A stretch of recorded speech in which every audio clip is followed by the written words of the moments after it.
Julio, ¿qué vas a hacer con la economía? Todo el mundo está hablando de una preocupación principal. El país ha crecido los últimos 25 años, pero un analista decía, ha sido un crecimiento infeliz, porque es un crecimiento que la mayoría de los peruanos no siente que ha resuelto sus problemas. Es verdad que se ha mejorado, pero los peruanos no sienten que se ha resuelto el problema de seguridad, el problema de educación, el problema de salud pública, el problema de infraestructura. Ha sido un crecimiento no gestionado, es decir, un crecimiento en piloto automático, que se ha debido fundamentalmente al aumento del precio de los minerales de fuera. Entonces, un crecimiento en el cual yo miro televisión como popcorn y dejo que la economía siga creciendo por simplemente automáticamente. Y cuando una economía crece automáticamente, eso significa que tú no la estás controlando ni conduciendo por el camino adecuado. ¿Y cuál es el camino adecuado? La educación, la salud, la seguridad jurídica y física. Esas reformas, Nicolás, nunca se dieron. Porque en esos últimos 30 años, fundamentalmente en los últimos 10, no ha sido necesario. El incentivo de los políticos para hacer las reformas que necesitamos para crecer más ha sido cero. Y ahí es la diferencia entre un líder en darse cuenta de las inversiones. ¿Tú crees, por lo tanto, que Ollanta-Humala, Alan García, Alejandro Toledo no hicieron lo que hubieran podido hacer con la plata que tuvieron en ese momento? Pero claro, ese es el chorreo. El llamado chorreo, de decir que solo la gran inversión va a mover todo y nos va a beneficiar a todos por arte de magia. Mira, hay dos tracks o dos espacios donde hay que trabajar. Uno es el crecimiento económico sobre la base de lo que tenga la economía. Y el segundo es qué haces con este crecimiento económico, que es la educación, la salud, la infraestructura, el clima de negocios, los trámites, etc. Este segundo aspecto no se ha trabajado. Es por eso que este crecimiento no ha sido gestionado. Y el día de hoy tenemos un llamado progreso que realmente no lo sentimos. ¿Cómo puede ser posible un país que 15 años ha crecido 5% cada año y la calidad de la educación es la peor en una muestra de 65 países? Las calles están tomadas, los niveles de corrupción. Esto es absolutamente inconsistente. Entonces acá en economía hay que hacer dos cosas. Tener un plan de mediano plazo y uno de corto plazo. El de mediano plazo es apostar por esas reformas, la revolución educativa, que no es solo de las universidades públicas, sino de la niñez, de 0 a 5 años, donde se generan la mayor cantidad de talentos. Los países desarrollados, el presupuesto en educación está fundamentalmente concentrado ahí. Y segundo, primaria y secundaria, y otras cosas más, la revolución educativa. En el cortísimo plazo necesitamos volver a reactivar la economía, pasar de la desaceleración a crecimientos de 5, 6, hasta 5%, mejor dicho. ¿Tú crees que eso es posible? Yo creo que en estas circunstancias el Perú solo puede crecer 4%. Es decir, debido a que en los últimos años no se hicieron las reformas, es que el día de hoy estamos destinados a solo crecer 4%. Es así de simple, es como una persona. Cuando tú contratas a una persona y le pones un sueldo, mira su currículum vitae, lo que ha estudiado, su experiencia. Los países son iguales. Cuando tú ves un país que tiene esta calidad de educación, de salud, de infraestructura, tú sabes que solo puede crecer un determinado porcentaje. Y para el Perú ese es 4%, no es más. Si queremos crecer más, tenemos que hacer cosas distintas, que es, por ejemplo, la educación, para solo mencionar uno de ellos. Entonces, en el corto plazo, ¿qué hacemos inmediatamente hasta esperar que lo educativo funcione? Es proyectos de inversión pública. El día de hoy el Estado tiene la plata para toda esta brecha en infraestructura que tenemos. Existe además capital privado. ¿Qué cosa? Hacer un gran plan de obras públicas, llenar el país.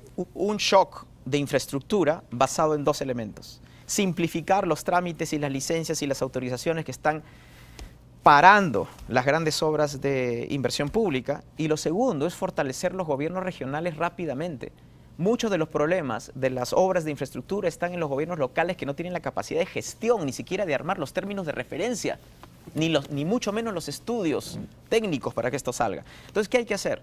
Yo voy a mandar a la gente del MEF a las regiones, para que en lugar de estar en los escritorios en Lima, poniendo checks nada más, esto sí, esto no, que vayan a las regiones y hagan los estudios con los funcionarios de las regiones y que ellos sean corresponsables de que esos estudios finalmente se den.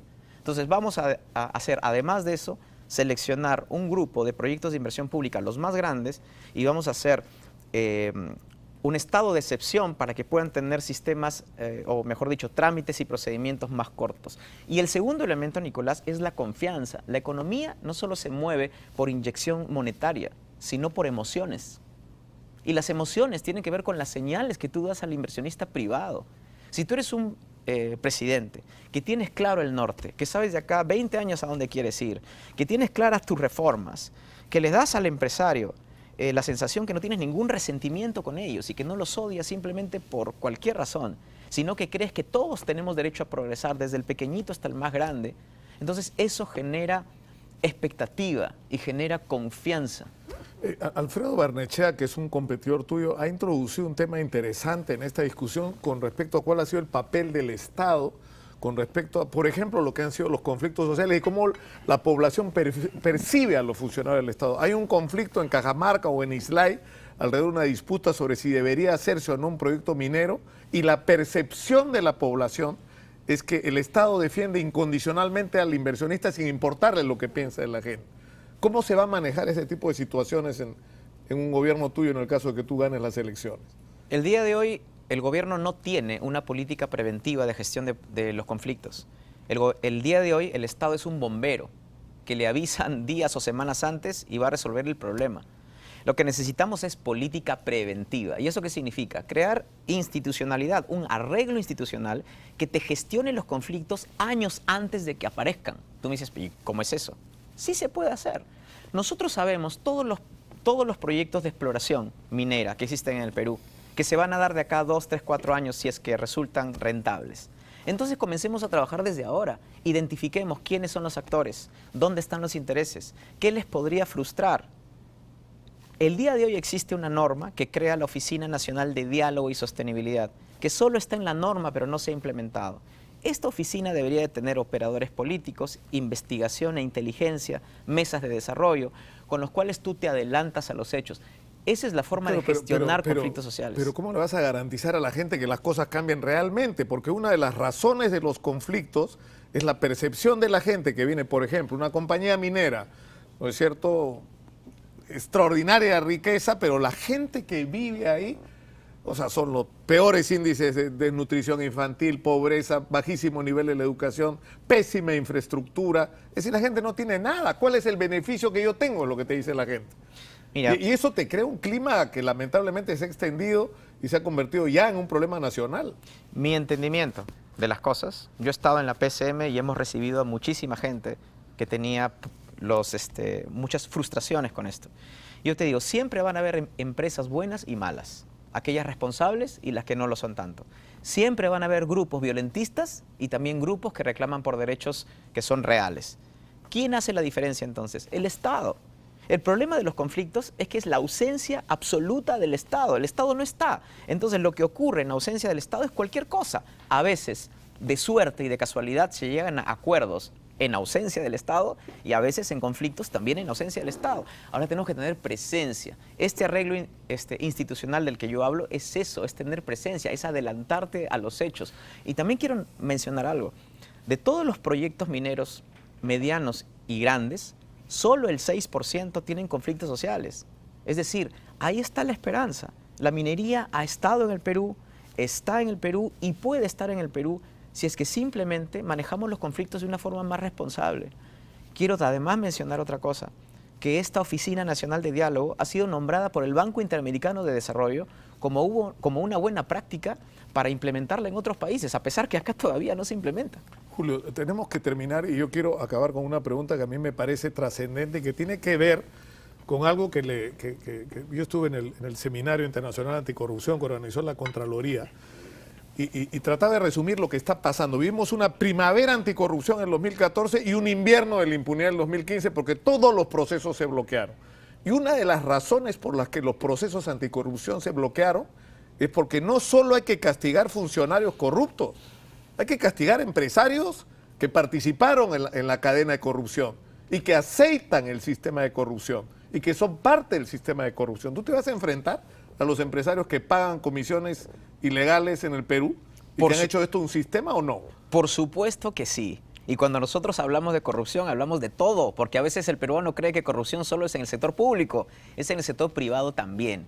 Y nuestra lucha contra la corrupción es la corrupción sin apellido. Y te voy a poner una idea concreta. Vamos a crear una fuerza especial, que la he anunciado en la Contraloría. 250 funcionarios que van a trabajar hombro a hombro, 100 policías de investigación, 20 de la SUNAT, 10 de la SUNARP, fiscales, gente de la RENIEC, que todos van a trabajar como un grupo de los intocables, 250, en donde solo van a trabajar los casos emblemáticos para compartir información y tener Caiga casos. quien caiga. Caiga quien caiga. Yo me pregunto, por Tenga ejemplo, el apellido que tenga. Nicolás, yo me pregunto, ¿qué pasa del caso del ex vicepresidente de la CONFIEP? Y nadie dice nada.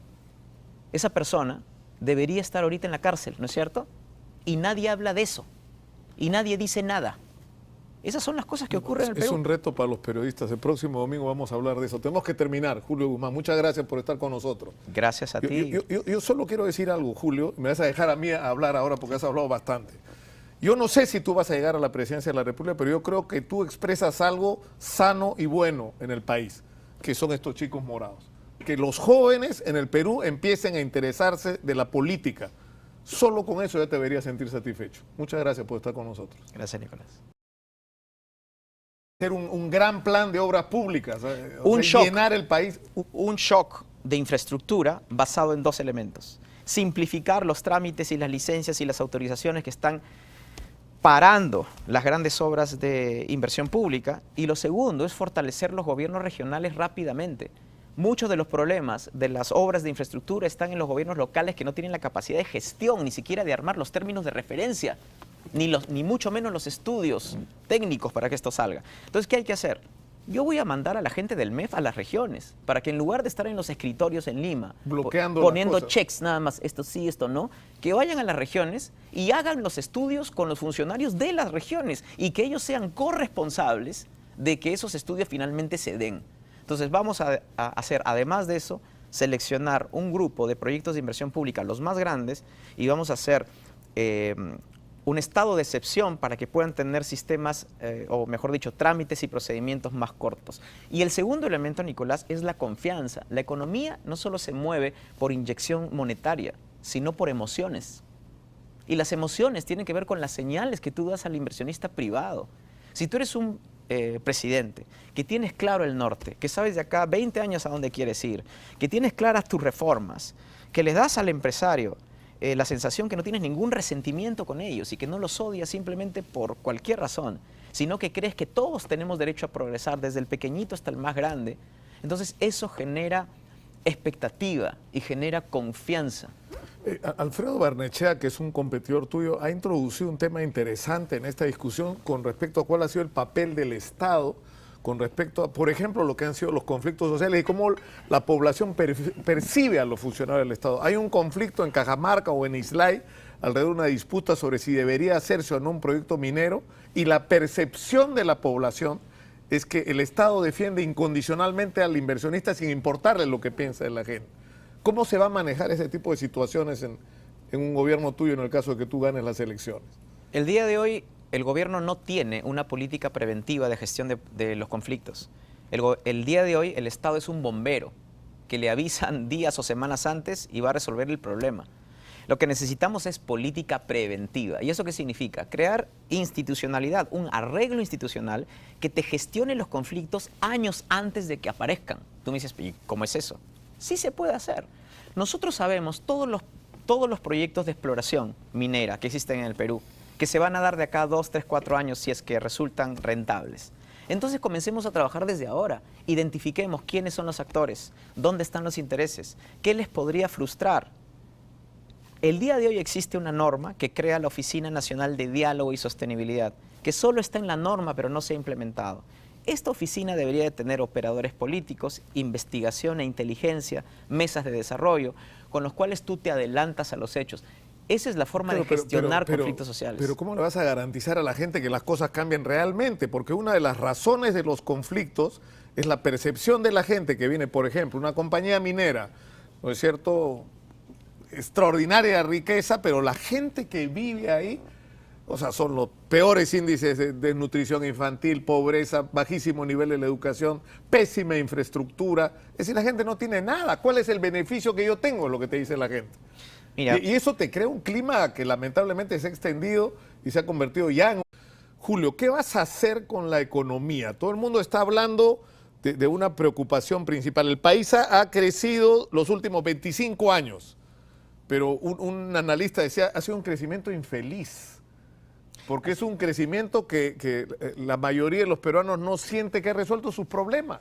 Es verdad que se ha mejorado, pero los peruanos no sienten que se ha resuelto el problema de seguridad, el problema de educación, el problema de salud pública, el problema de infraestructura. Ha sido un crecimiento no gestionado, es decir, un crecimiento en piloto automático, que se ha debido fundamentalmente al aumento del precio de los minerales de fuera. Entonces, un crecimiento en el cual yo miro televisión como popcorn y dejo que la economía siga creciendo por simplemente automáticamente. Y cuando una economía crece automáticamente, eso significa que tú no la estás controlando ni conduciendo por el camino adecuado. ¿Y cuál es el camino adecuado? La educación, la salud, la seguridad jurídica y física. Esas reformas, Nicolás, nunca se dieron, porque en esos últimos 30 años, fundamentalmente en los últimos 10, no ha sido necesario. El incentivo de los políticos para hacer las reformas que necesitamos para crecer más ha sido cero. Y ahí es la diferencia entre un líder en darse cuenta de las inversiones. ¿Tú crees, por lo tanto, que Ollanta Humala, Alan García, Alejandro Toledo no hicieron lo que hubieran podido hacer con la plata que tuvieron en ese momento? Pero claro, ese es el chorreo, el llamado chorreo, de decir que solo la gran inversión va a mover todo y nos va a beneficiar a todos por arte de magia.